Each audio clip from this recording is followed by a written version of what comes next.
anger, if we allow it to rise up and enrage us and to become terminal, meaning become the eternal assassin. Today, we're finishing off the two parts of anger, the eternal assassin, the interventions. The first, we talked about physical and effective. However, this week we were talking about cognitive, relational, and environmental. Sit back and enjoy the video.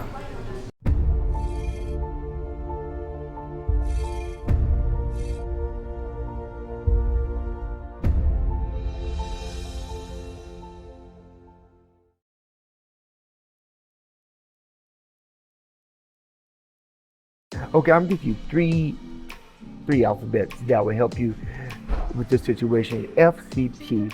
First, you need to process the situation. You need to know the facts. You need to know the facts of the situation. Is this situation, is it making you unsafe? Because if it's making you unsafe, then you need to administer the amygdala needs to go into work to protect your life.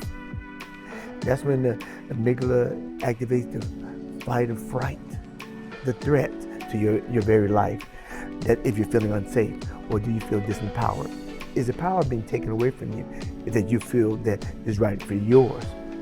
And then you need to, that's the facts. Then you look at everything in context in your part of the world that's affecting your rich and meaningful life. That's the facts. And then you look at the control. You have control over the situation. And in what area of the situation, of the threat that you have control over. And then after you assess the control, you get control of the situation that, the part of the situation that you can't control, what's the probability? What's the probability of this threat still existing?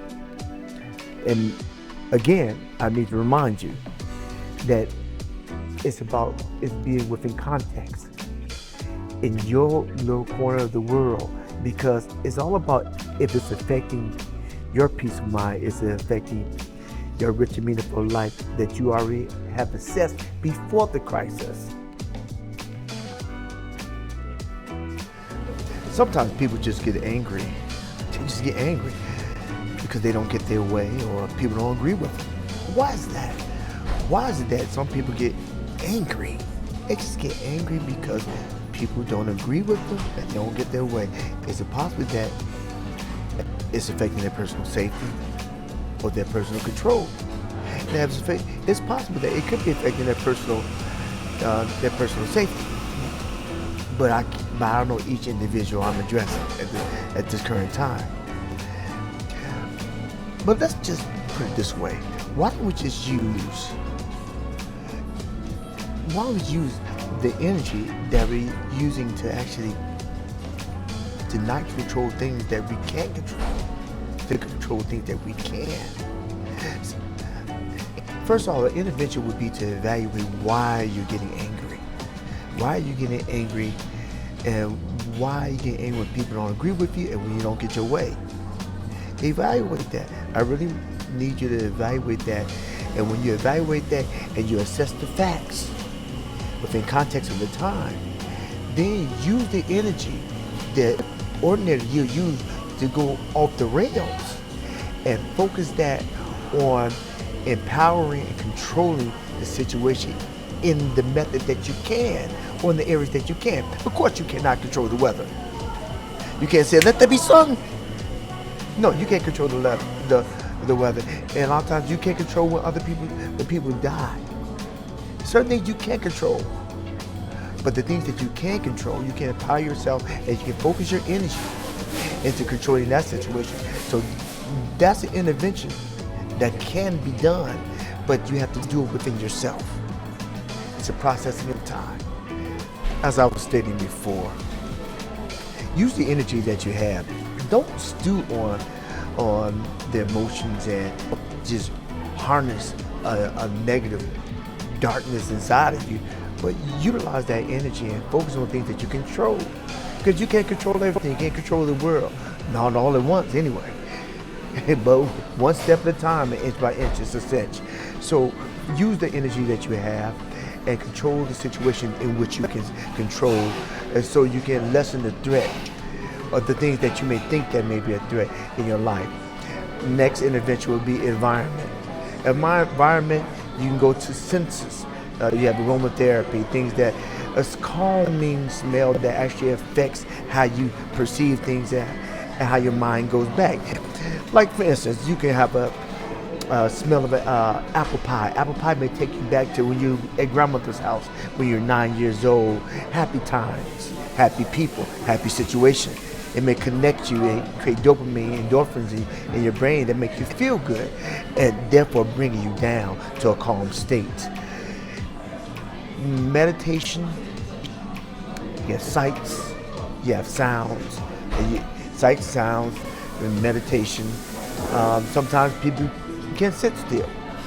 Sometimes people have to meditate on things, have to take yourself outside of the buckle and juckle, and actually just to focus on things that bring them to a calm state. And relational, connect yourself with positive people. Unplug wherever possible. Unplug with social media. I know everybody connected, but sometimes you need to connect with yourself instead of connect with everything outside electronic. Recognize that other people's perceptions are based on their interpretation and experiences.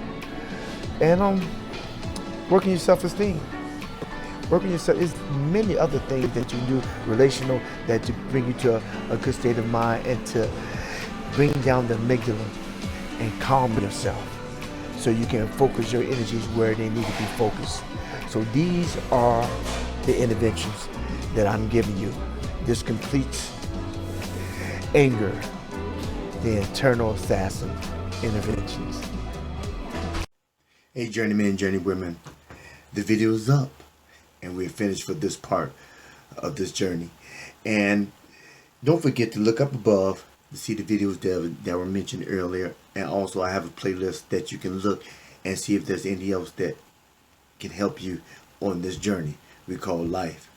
And also remember this, if you don't remember anything else, if there's everything you get vertical, make it your goal in life to move forward and never move back, because your life's important. I think so, God thinks so, so it is important. So be encouraged, and peace and blessings. And if there be anything else that you need and that I can assist you with, go down in my comment section and connect with me outside of the video. If you need a little bit more one-on-one time, things I can assist you with and to actually help you get beyond your first move, go ahead, check me out, give me a call, talk to me. But remember this, peace and blessings. And this is Hero's Journey with Dr. D. Ow!